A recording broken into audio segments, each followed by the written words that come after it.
Suicide Squad is the latest film in the DC Extended Universe and comes to us from director James Gunn, who is mostly known for the Guardians of the Galaxy movies and cult favourites like Slither and Super. Prior to this film being made, James Gunn was meant to make Guardians of the Galaxy 3 for Marvel, before being temporarily fired by Disney over some old tweets. So Warner Brothers and DC swooped in and offered James Gunn to make any DC film that he wanted with full creative control at his disposal. And so now we have The Suicide Squad, a follow-up to the 2016 Suicide Squad film, which not a lot of people liked. So instead, this movie kind of acts as a redo or reboot of the concept, skewing more closely to the Suicide Squad comics by John Ostrander. The Suicide Squad follows a ragtag group of criminals and supervillains working for the US government to destroy a secret base, housing an alien starfish known as Starro the Conqueror. If any of these villains run from the mission, the head of Task Force X, Amanda Waller, can set off a bomb implanted into the villain's neck, killing them in a flashy and bloody explosion. By that description alone, it's safe to say that the Suicide Squad is kind of insane, and for long-time comic book fans, this is one of the few times where a film like this fully embraces the fact that it's a comic book movie. Plus, having a deep-cut villain like Starro alone should be enough to get you excited. There's enough here that keeps the Suicide Squad grounded though, using war films like The Dirty Dozen and Where Eagles Dare as a basis for the plot, to then gradually introducing more insane and wildly creative concepts to you as the movie progresses, where eventually having a giant kaiju starfish rampaging around feels completely plausible.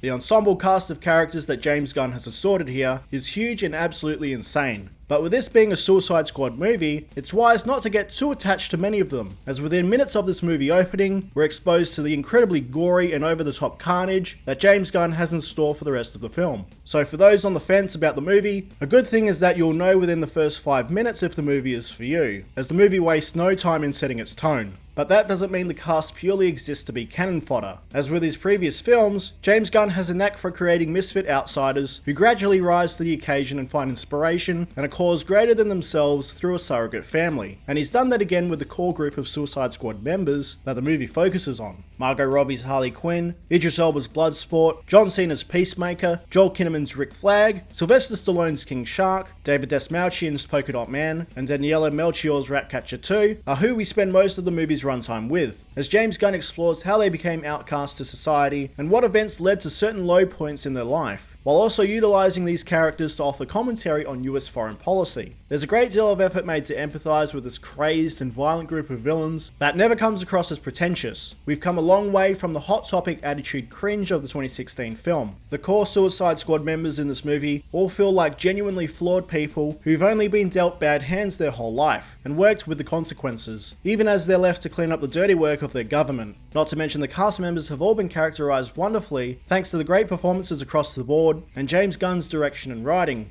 Bloodsport and Peacemaker, two characters I'd never even heard of before this movie, are unbelievably entertaining, as they're built up with what starts as a fun bloody rivalry between the two, and culminates in an incredibly satisfying superhero standoff that'd make even Sergio Leone blush. Margot Robbie delivers what I think is leaps and bounds her best performance as Harley Quinn. Combined with James Gunn's writing, the character thrives with her trademark manic persona, while still delving into the character's experiences with abusive partners, and how Harley has been shaped by that trauma. On top of that, Margot just gets to shine in the movie's more stunt-heavy action, as a ton of action winds up being shot in camera on massive film sets, allowing for that extra layer of tangibility that is often missing from other comic book movies, even when CGI starts being incorporated more heavily into the Suicide Squad. Undoubtedly, Polka-dot Man and Ratcatcher 2 emerge as the heart and soul of the Suicide Squad, who wholly represent James Gunn's approach to taking the lowest of DC's characters and allowing them to accomplish big things when given the opportunity to shine. The gags with Polka-dot Man's mum land every single time and just get funnier over the film, because instead of them being throwaway jokes, they're intrinsically tied to the narrative and the character's journey. James Gunn's writing does a lot to bring dimension to the character, but it's actor David Dalmatian's mannerisms and quirks that bring the character to life. Dastmalchian is long overdue to burst out as a big movie star, and I'd be remiss not to mention how incredible the practical prosthetic work is whenever Polka-dot Man's skin becomes reactive. Ratcatcher, on the other hand, may very well cause a boost in people adopting rats as pets, especially with little jackets, thanks to the adorable dynamic between her and her pet rat Sebastian. Daniela Melchior probably gets the most to work with in terms of developing her character backstory, and ultimately being the glue for the whole team. It just helps cement her Ratcatcher as the underdog you just can't help but love.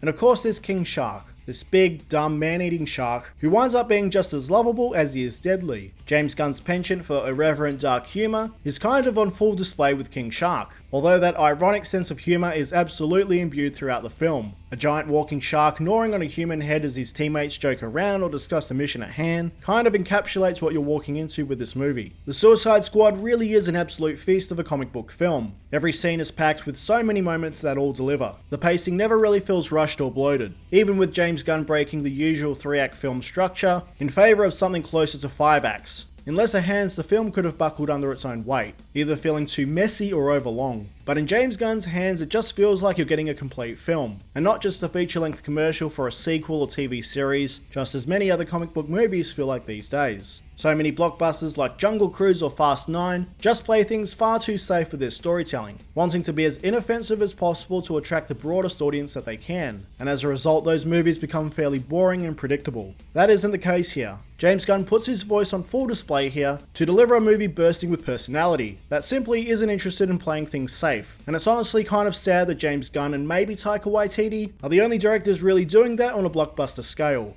All in all, The Suicide Squad is a movie that we should have gotten 5 years ago. Gone are the days of the Studio Squad movie we got in 2016. So for director David Ayer's sake, I do hope the success of this new film leads to him releasing a director's cut. But for now, I honestly can't wait to see where James Gunn takes this world and its characters. As far as I'm concerned, James Gunn may very well save comic book movies from themselves. The Suicide Squad gets a 9.2 out of 10 from me. Guys, I hope you like this review. If you want to see more reviews just like this one, stay right here for your mono fix. Bye guys.